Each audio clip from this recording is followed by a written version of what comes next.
So good day once again. So our topic for today is about secure web use. Okay. So in this section, you will learn how to identify secure website, be aware of farming, validate digital certificate, understand the appropriate setting for allowing and blocking cookies, and understand types and purpose of content control software. Now, web browsing. So there are a range of security considerations that you should keep in when browsing and carrying out transaction online. So identify secure website. So whenever you are asked to provide sensitive information on a website, you need to be able to identify if the page is secure or not. In particular, online activities such as online shopping or financial transaction should only be undertaken on a secure web pages.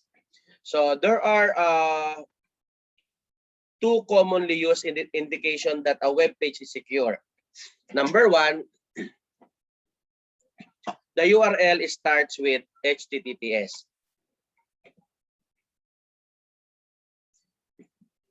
Okay, so normally, when browsing the web, the URLs or web page addresses start with the letters HTTP. However, over a secure connection, the address displayed should start with HTTPS, indicating that a secure connection has been established between your computer and web server. Another is a lock icon displayed. Now, as what we have here, this one at this side, web browsers generally display a lock icon somewhere in the window of the browser if the connection is secure. Farming. In the farming scam, a victim's computer or server is infected with malicious code that redirects them to bogus website. So it is similar to phishing in that it uses fake or spoof websites to collect confidential data. However, in farming, the victim is redirected to a bogus site even if they have entered the correct web address. Okay, so one way a farming attack is carried is by using DNS poisoning. So in a DNS poisoning attack, the domain name system table is in a server is modified so that users are automatically redirected to fraudulent site.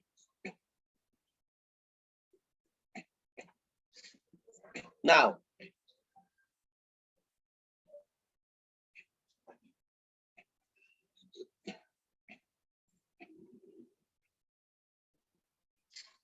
so the diagram shows a typical farming attack is carried out.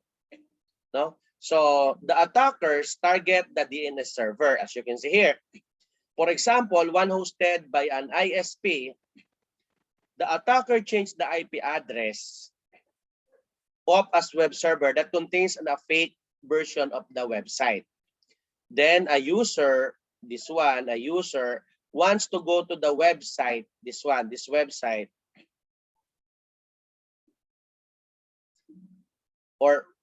and type the address in the web browser. The user's computer queries the DNS server for the IP address of the website. So because the DNS server has already been poisoned by the attacker, it returns the IP address of the fake website to the user's computer. So the user's computer now interprets the poison reply to the correct IP address of the website. So the user has now been tricked into visiting the fake website controlled by the attacker instead of the original website. So the digital certificate. It is an electronic document issued by a certification authority that establishes a website credentials. So the certificate contains the name, a serial number, expiration dates, a copy of the certificate holders, public key, it used of course for encrypting messages and digital signatures, and the digital signature of the certificate issuing authority so that a recipient can check that the certificate is real. So, and this will be the process and how we'll be able to view the digital certificate.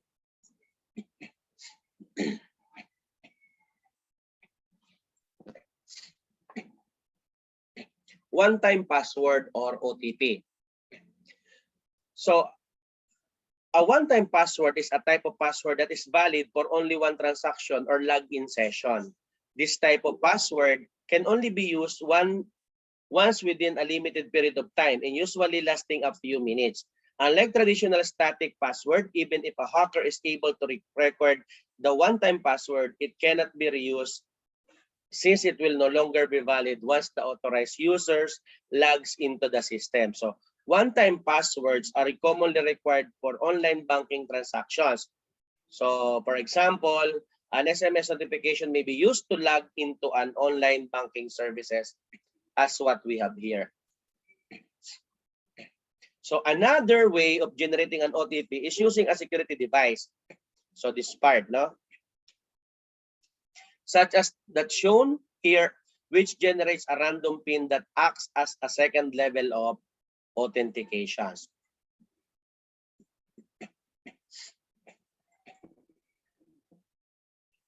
So setting autocomplete options.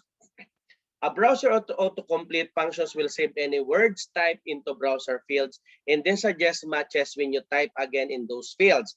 So this can save you time and be convenient. So for example, your password and username can be stored and recalled. However, this is a security risk when you are using a shared or public computer, no? Because other people could potentially access this information. So to prevent against this, you need to disable certain autocomplete features. And this will be the process now or the steps or procedures on how you will be able to set autocomplete options.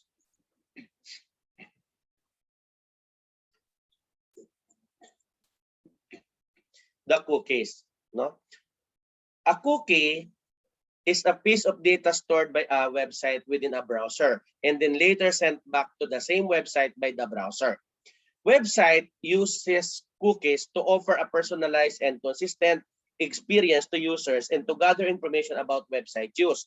So with a trusted website, cookies can improve your experience by allowing the site to learn your preferences or allowing you to skip having to sign in every time you use the site. However, some cookies, such as those associated with advertising, might put your privacy at risk by tracking sites you visit.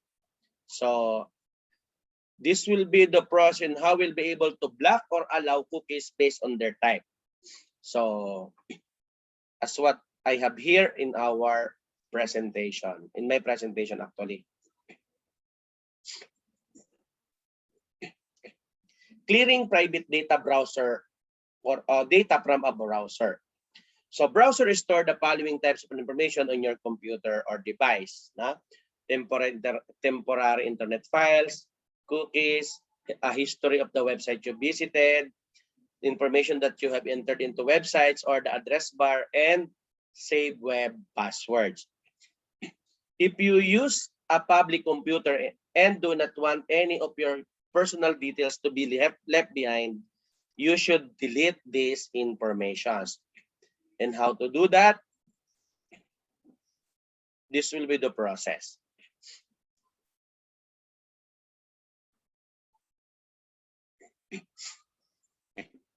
Now, content control software. No, content control software is designed and optimized for controlling what content a user is allowed to access when browsing the web. It is also known as censorware or web filtering software. So we have a lot of types of filtering include client-side filters. This is the filter that is installed as software on a personal computer or laptop and can be customized. So the filter can be disabled only by someone with a password, and these applications are often used by parents to control children's access to inappropriate content on the internet. The next one will be the content or browser-based filters. The browser-based filters or the browser-based content filtering is typically carried out by plugins that can be added to a browser. The next one is the content limited or filtered ISPs. or internet service providers. So some internet service providers offer access to only a set portion of web content. So the decision on what content can be accessed is made by the ISP and not the user. And the other one is the search engine filters. Many search engines offer user the option of turning on a safety filter that filters out the inappropriate links from all of the search results. Okay, so this will be a very familiar social networking sites. No? Social networks are excellent tools for meeting and engaging with friends, colleagues, and people sharing similar interests. They can be used for professional networking in job searches, as a means to generate sales revenue, as a way to express opinions, or as a way to chat with friends. However, there are security risks associated with using these online services. In some cases, users feel a false sense of anonymity and may inadvertently share private information that can then be viewed by the public. This is especially dangerous when children are involved. You should always be aware of not disclosing confidential information when you are on social networking sites. Example of confidential information include password, PIN numbers, and personal financial information. So if you are engaging in social networking activities relating to your work, you also need to ensure that you do not disclose important company information, for example, the client details. So disclosing such information could lead to personal information, company information, client information, or finances being stolen or misused. And it is important to set appropriate account privacy setting. So if your account is public, everyone will be able to view your personal details. Therefore, you need to review and change your privacy setting to ensure that personal details are hidden. So this will be the other potential dangers when using social networking sites. So cyberbullying. The cyberbullying is the use of internet and related technologies to harass, threaten, embarrass, or target an individual. Although often associated with children or young people, anyone can be subject to cyberbullying. Sometimes, cyberbullying can be easy to spot. For example, a text message, tweet, or response to a social networking comment that is harsh, mean, or cruel may constitute cyberbullying. Other forms of cyberbullying are less obvious, such as impersonating a victim online or posting potentially damaging or revealing personal information online. The cyber grooming.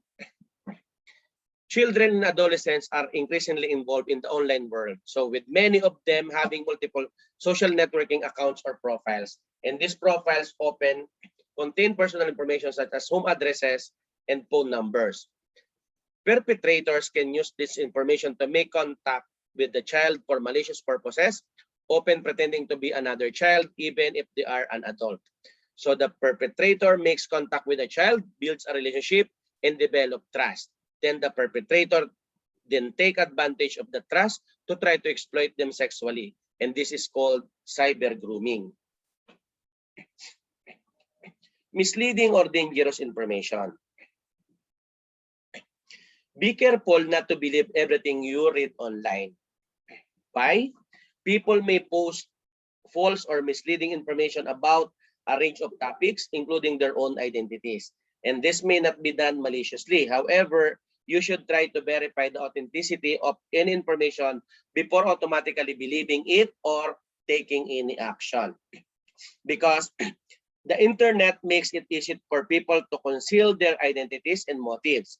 It may be sensible to restrict the people who are allowed to contact you on social networks. If you do interact with people you do not know, be careful about the amount of information you reveal and be extremely cautious about meeting them in person.